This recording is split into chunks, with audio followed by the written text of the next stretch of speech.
Hi everyone, I'm Sensei Tony and welcome to the Monday night meditation service that we've been holding every week for many, many years. I'm glad you could join us tonight. Once again, we're at the home altar, and as I always say, I emphasize that you create your own altar space in your home so that you might observe daily. Let us begin with the Liturgy of the Day, found in the Book of Common Meditation. We're going to be using Liturgy of the Day E.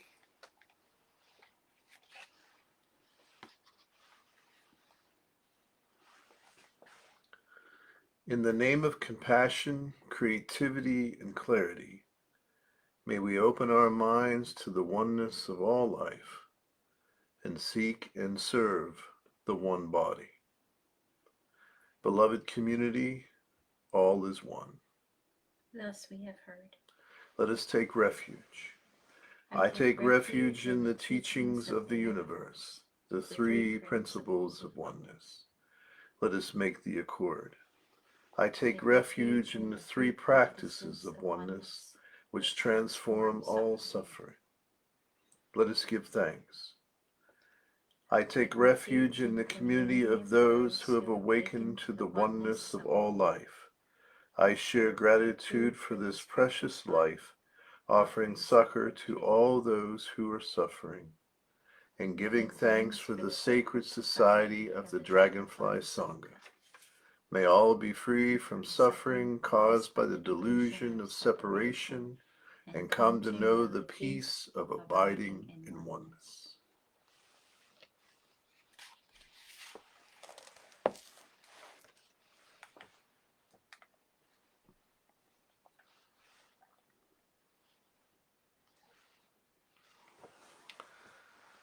Our reading tonight is from the Magandiya Sutra. Those who cling to perceptions and views wander the world, offending people.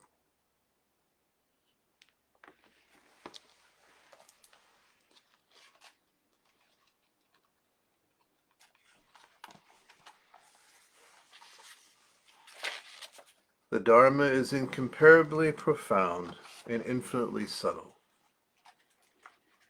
May the thoughts of my mind be clear, may the intentions of my heart be open, and may the words of my mouth convey freedom. May it be so.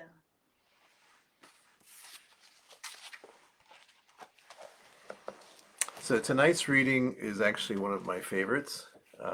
It's found in, this particular passage is found in one of the collections called the Pali Canon.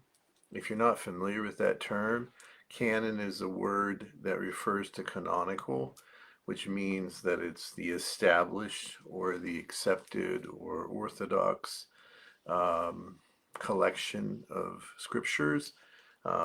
That term can also be used in other expressions. Also, in science, sometimes the idea of canonical means that certain things are always done the same way, or you experience things the same way. Like our when we remember an object, for example. So let's say, like, I remember this little wooden ringer for the bell. We have a tendency to remember it from the side or above. So that's called a canonical point of view. So canon is usually established as a way to sort of kind of clarify what you believe are actual teachings of the Dharma or those that aren't.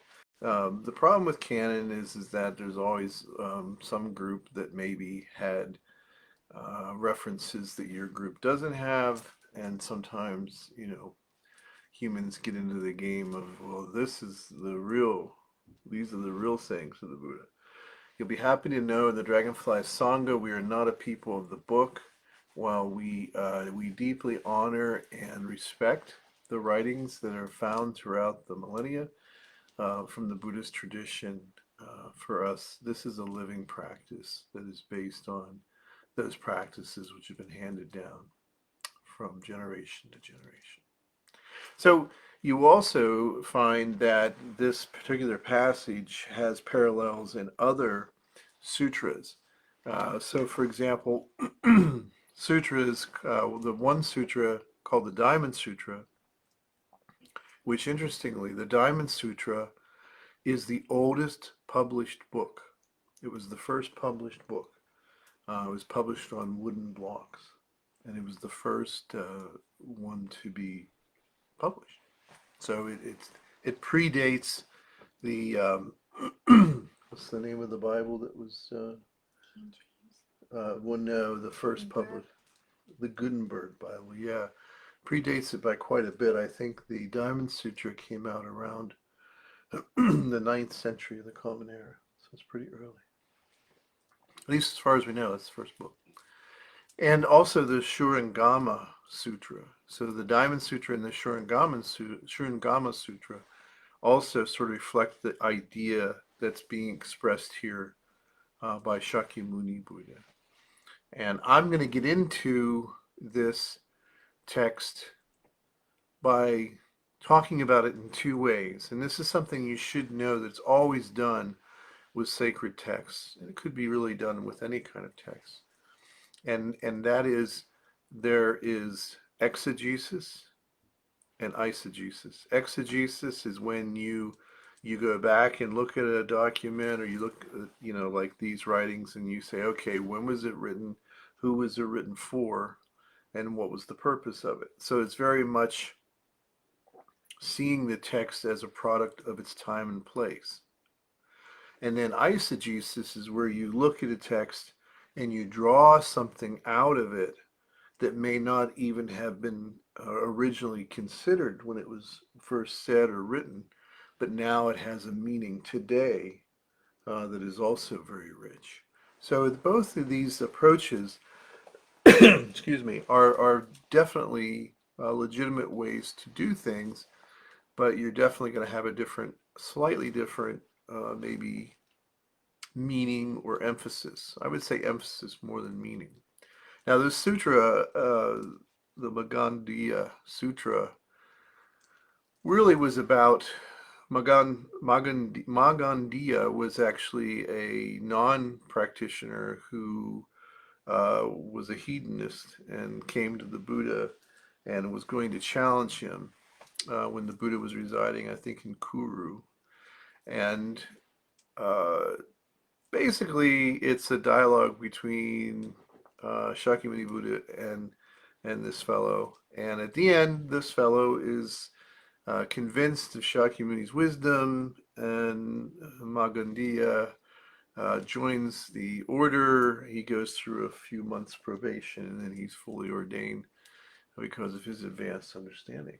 But he was a hedonist, and so he came to Shakyamuni because he was like, who's this guy saying that the pleasures of the flesh are bad? What's wrong with that, man? Just eat, drink, and be merry. And he's expecting the Buddha to sort of go at it like, these things are forbidden, or you shouldn't do these things. And of course he doesn't. And he uses some very colorful illustrations, which include leprosy and other afflictions, to basically say to Magandiya that it's not that there's anything wrong with these things. It's just that these things do not bring fulfillment, and they do not bring abiding peace.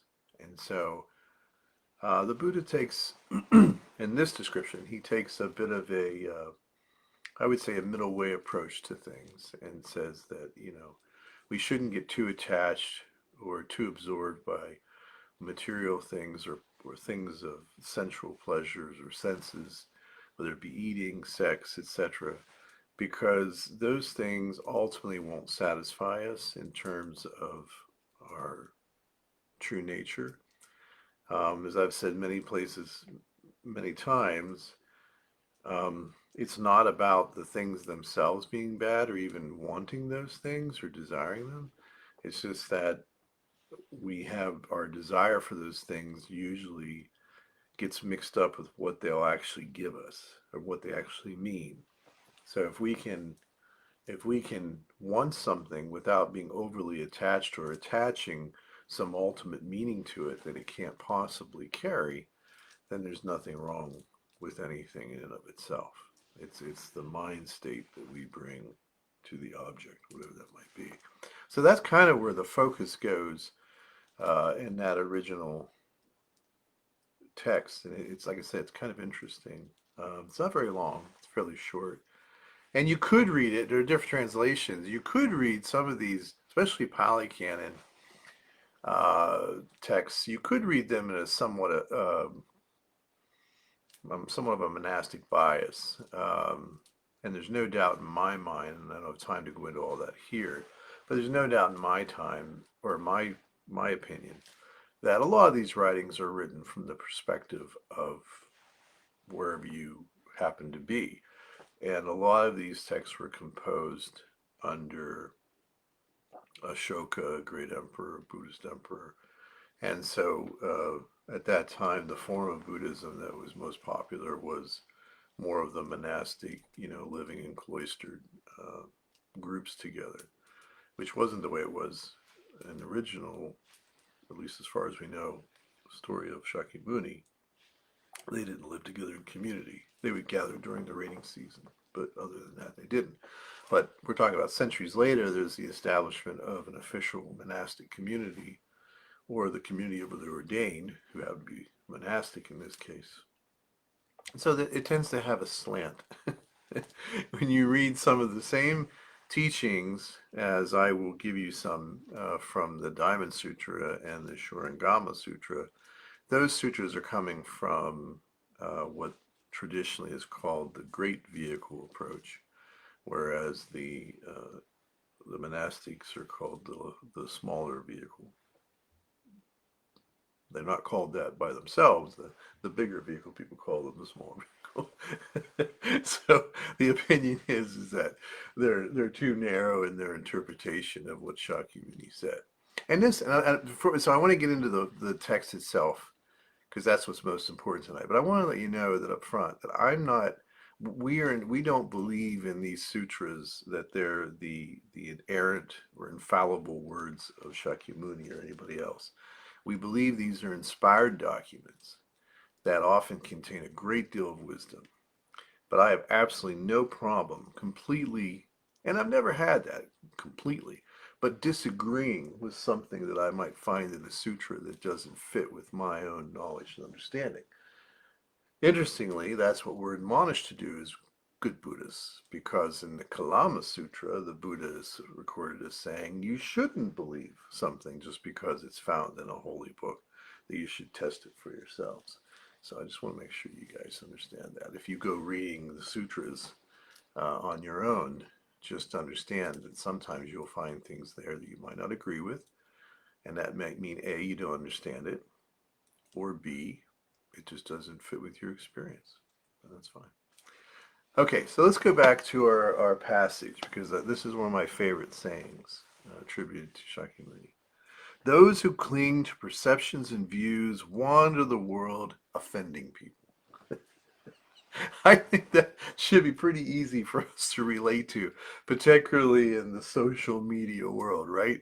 What is social media but, the gossip circle expanded somewhat seemingly infinitely at times. And, people have all their perceptions and their views, and they go wandering around offending people. And I think that's probably an experience you've all had. And so I just want to talk a little bit about the meaning of this passage. Now, in order to really do that effectively, I believe you always, before you talk about anything, you have to define your terms. So this passage is interesting because the terms in here, if we look at the etymology, which etymology is from an old Greek word that means true meaning or original meaning. If we look at the etymology of some of these words, it's quite revealing. So I'm going to do that, breaking each line down. So when Buddha says those, what does that mean? Well, first of all, those refers to, it could be that were beheld, that beheld, or those who beheld, they beheld, or that beheld. And it's a neutral term in terms of language. Language often has masculine or feminine um, sort of orientation, meaning, but in this case it's neutral. And it means those who are beholding, those who have beheld. Who? Those who. What does who mean? And this is interesting because in the Germanic origins of this word, who, it's also the word or the letters, the prefix wer, were, and not like we think of were, but it's the idea of something that is joined together. So if you're a fan of horror movies and monster films like I am, there's the werewolf, WERWOF. So what does were mean? It means human. It means human. It means a particular type of being. And in this case, it means a human being. And it has a masculine sort of energy around that word. And so there you go. Those are our first three. Those who. Those who. That is, it is those who are beholding something and they are joining with this in a way that is very strong. And then we have the word cling. So those who cling. So what's the word meaning of the word cling? What's interesting, the old English for the word cling is shrivel. Shrivel.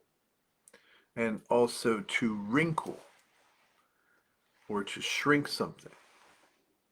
So if we just take that first part, those who cling, what we're saying is that this particular view, this particular way of joining together an idea or a way of seeing things, this particular way wrinkles stuff. It shrinks things. It causes them to shrivel. So this particular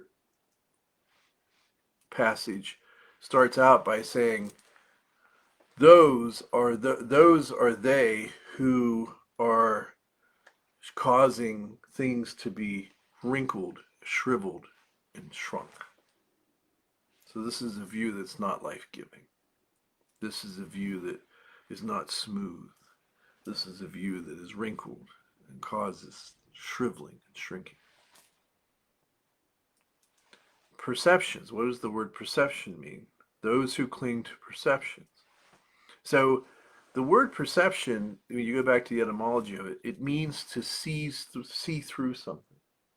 It means to see through something. And it has a sort of a masculine energy, and it's the idea of seizing something. So a perception is not sort of passive, but more it's more assertive, one might say. And what you're doing is you're seizing something to see through it. So those who cling to perceptions, it says that basically the way they're seizing upon things and grabbing them is in a way that is causing things to shrivel and shrink. So this gives us a particular understanding, because you can say these words generally, right? But the meaning here is that those are folks who are kind of shrinking or shriveling whatever it is that they've seized. So the view or the perception they have, it causes it not to blossom and open up, but to shrink in its meaning. Then we have views. Those who cling to perceptions and views. What is view here? Well, view here means appearance, but it has more of, like, whereas perception is to kind of seize things, This is more stepping back. It has a more feminine sort of energy around it as a word, and it is to see at a distance. So what it's saying here is that this perception and view not only causes problems, close up, but even far away. Not only in its aggressive or assertiveness, but in its receptiveness.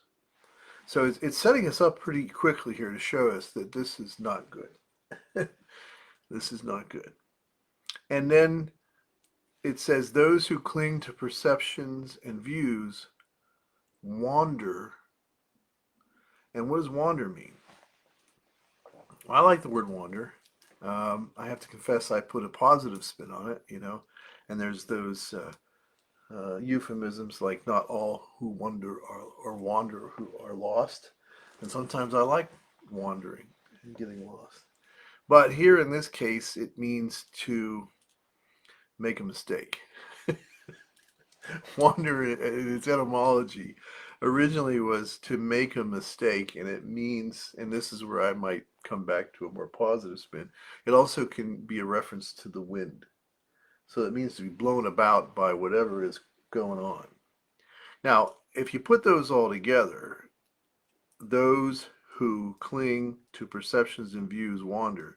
It's basically saying that when you're doing that to a view or a perception, when you're doing that, you're shrinking the meaning. You're shrinking what it really says, and you're lost, and you're like the wind.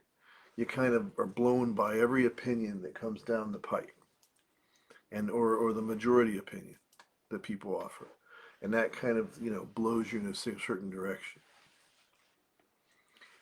Those who cling to perceptions and views wander the world. And what is the world in a reference to here? The world here, in even the etymology of the word world, it refers to the idea of the age of man, the age of humans. And again, it has that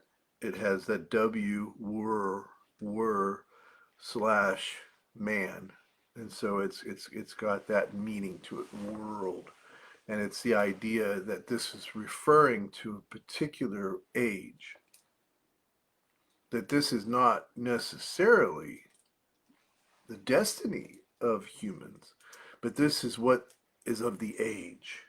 So again, it's saying that if we have views and we have perceptions and views that are small, or they're causing just things to shrivel, that we do this because we're blown about by opinions here and there, and we are totally caught up in the particular zeitgeist of whatever time period we're in.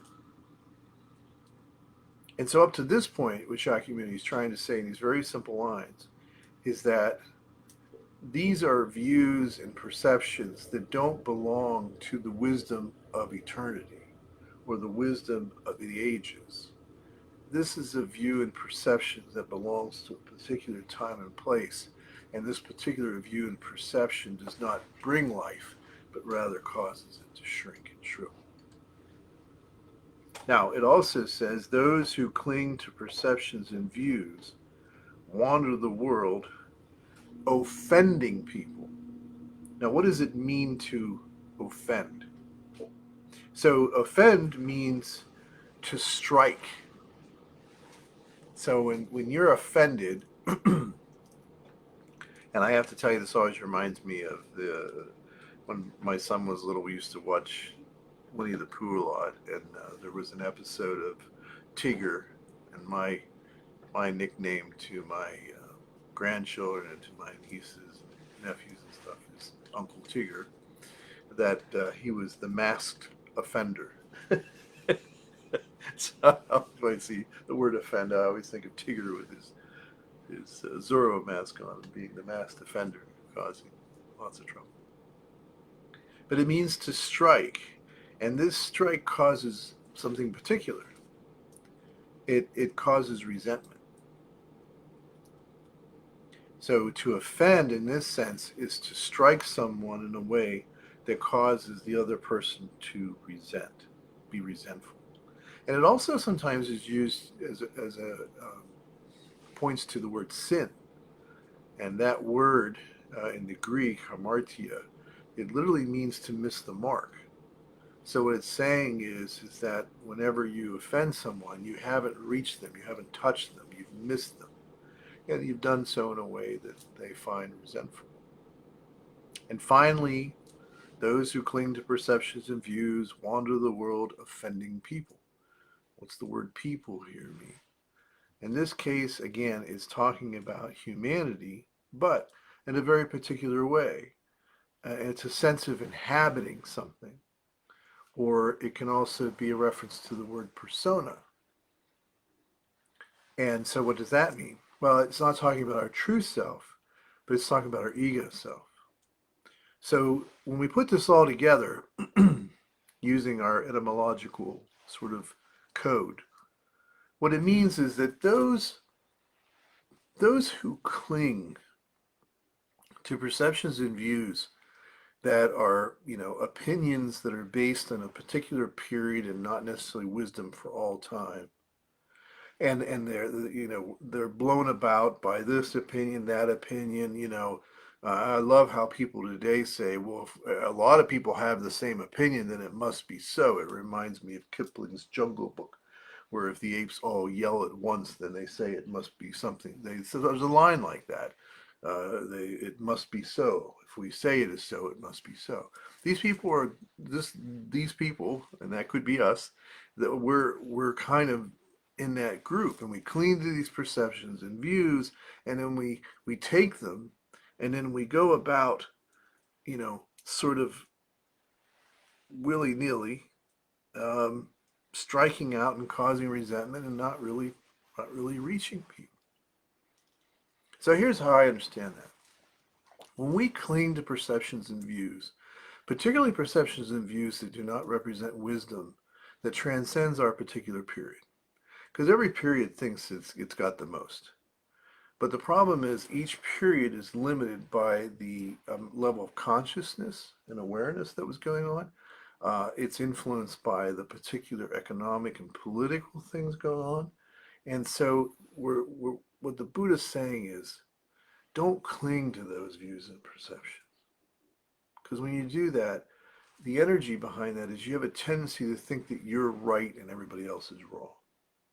And then you tend to go around, instead of connecting with people, instead of, helping to bring about oneness, you do it in such a way that it just makes people feel more we're separate from each other.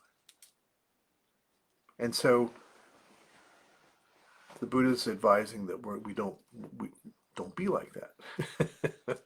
He's not saying there aren't perceptions and views that are helpful. He's just saying that these particular views are not. They cause us to divide things into dualities, the good guys and the bad guys. They cause us to sort of think that the age we're living in is the most important age. And they tend to not be focused on wisdom that transcends a particular period of time. And I think that's something we could all contemplate and perhaps work at. Now, as I said to you before, there's in the Diamond Sutra and the Shurangama Sutra, there's also references that are very similar to this, and I just want to share those real quick with you. And again, we're diving into the text here. So in the Diamond Sutra, here's a passage that parallels what we found in the Magandiya Sutra. If the minds of these sentient beings cherish these notions, then they will cling to a self, a person, a sentient being, and a lifespan. If they cherish the notion of dharmas, they will cling to a self, a person, a sentient being, and a lifespan. Why? If they cherish the notion of non-dharmas, they will cling to a self, a person, a sentient being, and a lifespan. Therefore, one should not cherish dharmas or non-dharmas. For this reason, the Tathagata often teaches, this is the big line, know that my dharma is like a raft. So what he's saying here is that if we're clinging to views that limit our sense of self, which, just kind of further enforce the idea that we're these separate little ego skin bags and we're alone in this cold, dangerous universe and we're not really one, then we suffer. And whatever teachings we use to help us to be liberated from that view, to wake up to the oneness of all life and begin to live out of that we should understand that these techniques and practices are skillful means, that we're not supposed to reify or turn into idols any teaching. So the Buddha isn't saying we can't use concepts and we can't use certain views and perceptions. Some of those views and perceptions may help liberate us and awaken to oneness. But even those, we should not turn into idols. We should understand them to be skillful means. And what he's saying here is know that my dharma is like a raft. He's saying that basically it's something to get you from one place to another. That when you get to the other shore, you don't put the raft on your back and carry it around. So he's talking about the heuristic value of the Dharma, which means that it is always able to adjust itself to wisdom and insight, and it is never clung to in some way that it becomes dogmatic. Now this is backed up then by the Shurangama Sutra, and this one's really cool. Again, it echoes them. You see, and that's how you kind of know that a teaching is probably something that was there from the beginning, because you can see it echoed throughout the centuries, reappearing but in different ways and yet sort of saying the same thing.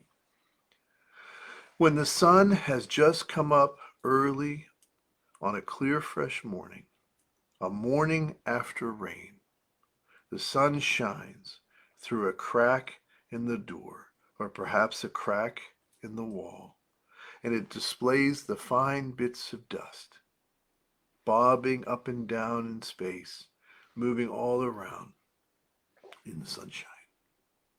If the sun doesn't shine in the crack, you can't see the dust, although there is actually a lot of dust everywhere. But while the dust moves, bobbing up and down, space is still. It doesn't move. The ability to see the dust in the light that pours through the crack represents the attainment of the light of wisdom. Now this is kind of the coda meaning here of what we've been talking about, which is saying that, we don't want to cling to delusion. We don't want to cling to views that are deluded, right? Because they create suffering. They shrivel and shrink us. Don't allow us to grow. But it's also saying, quite compassionately, that even our delusions are a necessary part of our practice. Let me read the passage one more time and I'll highlight certain aspects. When the sun has just come in, early on a fresh, clear morning, a morning after rain, rain here represents delusions, which might be the views that we're clinging to, the perceptions that are not helping us. A morning after it's been raining, the sun shines, and this shining sun here represents mindfulness. Through a crack, the sun shines through a crack, and the crack represents our suffering. Through a crack in the door, and this is the suffering that we experience when we enter into our delusions. Or perhaps a crack in a wall, and that represents when we stay in our delusions. And it displays the fine bits of dust. The fine bits of dust are called the kleshas, or our mental afflictions. Those are those thoughts and beliefs that are creating the suffering, causing the suffering. Bobbing up and down in space, moving all around in the sunshine. If the sun doesn't shine in the crack, you can't see the dust, although there is a lot of dust everywhere. So what it's saying is, unless we wake up to our delusions and know that we've been deluded and wake up to the idea that our perceptions and views that we've been clinging to have just been creating more suffering, we really can't be enlightened. So they're important. So I find this very compassionate because what it's saying is, if I have a view or a perception that is not bringing about oneness, but causing more separation, waking up to that in itself is part of my enlightenment. So those are important. The dust is there. This is just a matter of me being aware of the dust on the mirror-like mind. And it says here that the dust moves bobbing up and down, and then space is still. So what it's saying here is that when we observe the mind from the practice of meditation, all these thoughts and feelings, we begin to be able to observe them, and we stop reacting to them. And that can be very helpful to us whenever we find ourselves caught up in an opinion or a view or a perception, that we can sort of step back and we can observe it and see it more clearly. And then finally, it just says the ability to see the dust in the light, which is clarity, that pours through the crack, our suffering, represents the attainment of the light of wisdom. So, in summary, when we look at this passage, it's very rich and very full. And what it's trying to help us to see is that if we find ourselves clinging to an opinion or a view, then we have to sort of ask ourselves, why are we clinging to that? And does our view represent the wisdom of the ages? Or is it some kind of new fad or new idea that's maybe only been around for 100 years? We want to always measure it against the light of wisdom. And when we find that we have been deluded, that we have had opinions that maybe were creating more suffering for us, we don't want to get sort of down on ourselves, but generate compassion towards ourselves and realize that making those mistakes was part of the path. And furthermore, when you see someone offering an opinion or a viewpoint that you totally disagree with or you feel is an unhealthy view or whatever you want to say, try to be compassionate towards them too and realize that, like you, that might not be the last opinion they hold.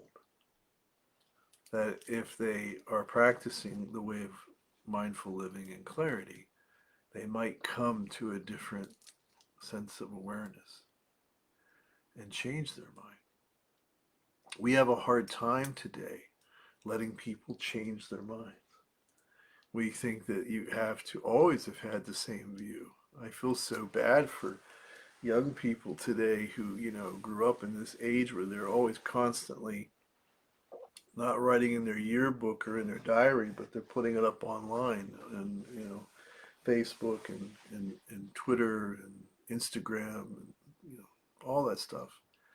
And, so a view that someone might have had 20 years ago is now they're saying, well, because you had that view at one time, we're going to cancel you now. And I just think that it's so silly at best, lacking in compassion at worst. So allow yourself to be just as flexible. Allow others to be as flexible as you.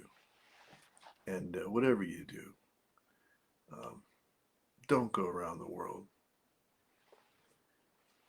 throwing your opinions at everybody. And I know that's funny for a preacher, right? Because I'm sharing my opinion with you. But as my one teacher, Bernie Glassman, used to always say, it's just my opinion, man. Hopefully these are words of liberation.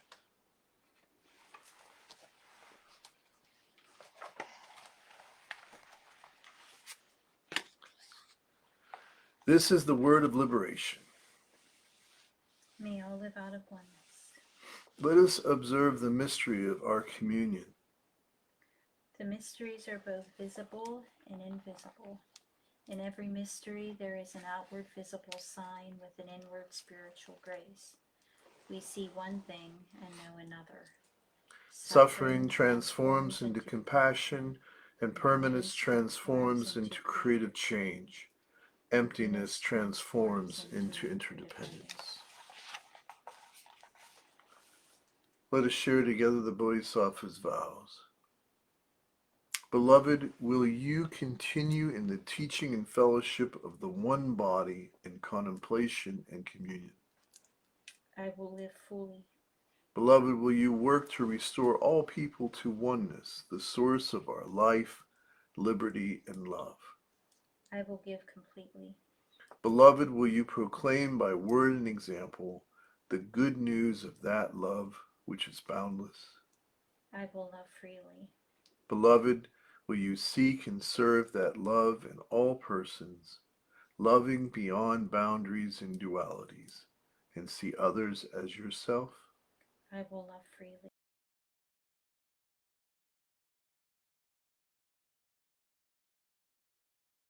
Of every sentient being. I will give myself completely. Let us affirm that neither death nor life, nor angels, nor principalities, nor powers, nor things present, nor things to come, nor height, nor depth, not any other creature shall be able to separate us from the boundless love of oneness. I confirm the reality of oneness with my life and love. We will now make our offering of incense. I would enjoin you to do so at your altar. And we will then do the mantra, sing the mantra together of the Nembutsu, the name of the Buddha, and then we will abide briefly. Let us begin the offering.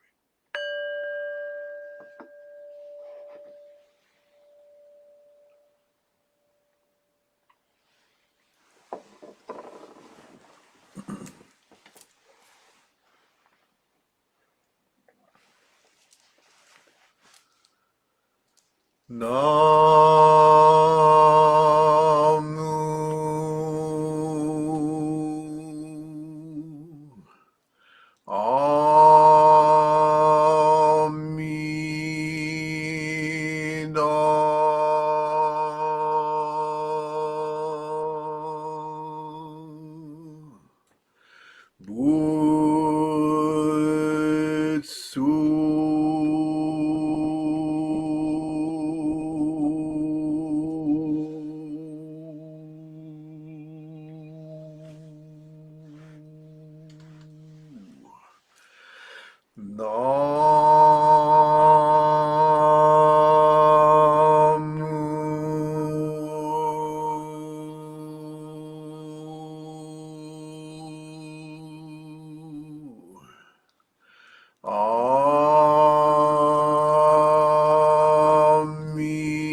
Butsu.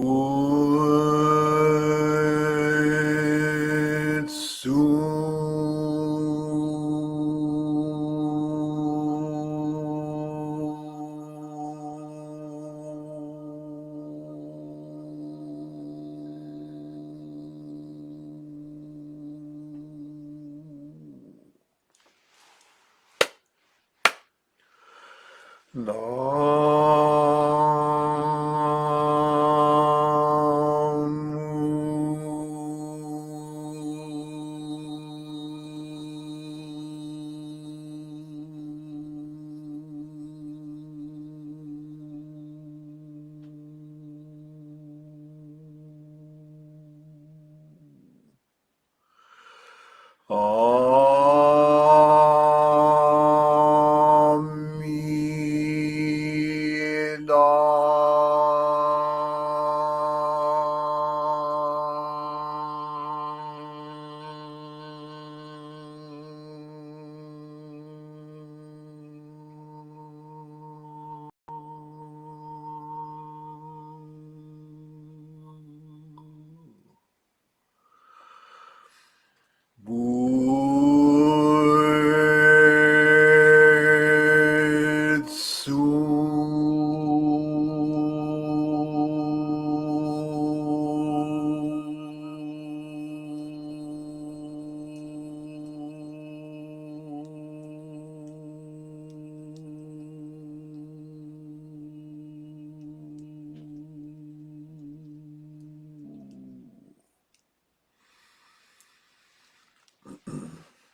knowing that we never practice alone, nor just for ourselves. Let us recognize the way of the Bodhisattva and offer our merit and our practice to all beings throughout space and time. Between sunbeam and shadow, the great mystery unfolds. Make life your treasure. Praise be. Praise be. Well, that concludes tonight's meditation service. Thank you for joining us. As I say always, if you're experiencing any kind of suffering in your life and you would like some help, some guidance, that's what we're here for. You can reach out to me through the AskSenseiTony.com website. And if we're on Facebook here, so you could always also send me a message there. And we are here to help. So please do so. If you ever considered maybe devoting your life to teaching, we have a very good Master of Divinity program for ordination that we've been carrying out now for over 20 years. And so if you're interested in that, reach out about that as well. Okay. We're going to have 2 guest preachers over the next 2 weeks. We're going to bring back Shuzo Mike Travisano and Shuzo Brad Furman, and they're going to be finishing up with the Paramitas. I'd also like to offer, again, we have it, if you look on our Facebook site and our website, this is the time of year where we receive new members, people that want to, make this their spiritual home. We call it the taking of the precepts. So we're going to be doing a very special precepts retreat. We already have 3-4 people signed up, and we'd love if you feel that this makes a good home for you, that you would come to the retreat. If you're interested in that, again, you can reach me through the AskSenseiTony.com website and email me there, and we'll get you all the details. So thank you, everyone. Blessings, and have a good evening.